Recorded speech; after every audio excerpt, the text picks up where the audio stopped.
আবারও ফের আলোচনায় বেনজির আহমেদ। প্রশ্ন উঠেছে, তবে কি সব হারাতে যাচ্ছেন তিনি? এতদিন দুদকের অনুসন্ধানের বেড়াজালে ছিলেন তিনি।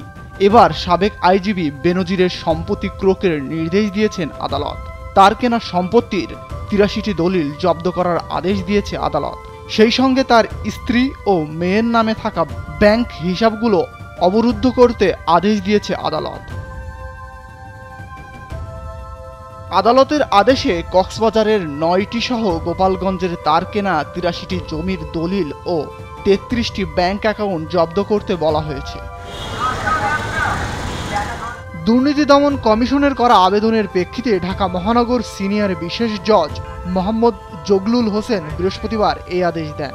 দুদকের আইনজীবী মোহাম্মদ খুরশিদ আলম বিষয়টি নিশ্চিত করেছেন। তিনি বলেন, জব্দকালীন সময় কোনো সম্পত্তি হস্তান্তর করা যাবে না। যেসব ব্যাংক অ্যাকাউন্ট ফ্রিজ করার নির্দেশ দেওয়া হয়েছে সেগুলো থেকে টাকা উত্তোলন করা হবে না।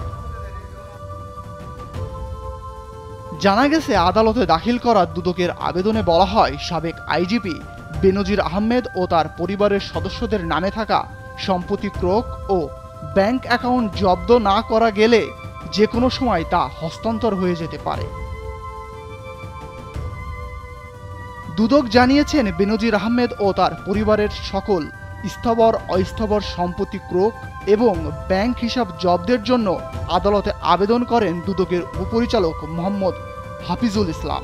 শুনানি শেষে আবেদন মঞ্জুর করে এ আদেশ দেন আদালত। এর আগে গেল ৩১ মার্চ জাতীয় দৈনিকে প্রকাশিত সংবাদে বলা হয়, বেনজির আহমেদের বিপুল অবৈধ সম্পদের খোঁজ মিলেছে। জাতীয় ওই দৈনিকে বেনজিরের ঘরে আলাদিনের চেরাক শিরোনামে একটি প্রতিবেদন প্রকাশ করে। সেখানে তার নানা সম্পদের বিবরণ তুলে ধরা হয়। বেনজিরের বিপুল সম্পদের মধ্যে রয়েছে গোপালগঞ্জের শাহপুর ইউনিয়নের সাভানা ইকো রিসোর্ট নামের এক অভিজাত ও দৃষ্টিনন্দন পর্যটন কেন্দ্র। এছাড়াও তার স্ত্রী জিসান মির্জা, বড় মেয়ে ফারহিন রিশাদা বিনতে বেনজির এবং ছোট মেয়ে তাসিন রাইসা বিনতে বেনজিরের নামে দেশের বিভিন্ন এলাকায় ৬টি কোম্পানির খোঁজ পাওয়া গেছে। ৫টি প্রতিষ্ঠানে বিনিয়োগের পরিমাণ ৫০০ কোটি টাকার বেশি হতে পারে। প্রতিবেদনে আরও দাবি করা হয়, ঢাকার অভিজাত এলাকাগুলোতে বেনজির আহমেদের দামি ফ্ল্যাট, বাড়ি আর ঢাকার কাছের এলাকায় বিঘার পর বিঘা জমি রয়েছে বলে জানা যায়। বেনজির আহমেদ ২০২০ সালের ১৫ এপ্রিল থেকে ২০২২ সালের ৩০ ডিসেম্বর পর্যন্ত আইজিপি ছিলেন। এর আগে তিনি ঢাকা মহানগর পুলিশ কমিশনার ও র্যাবের মহাপরিচালক হিসেবে দায়িত্ব পালন করেন।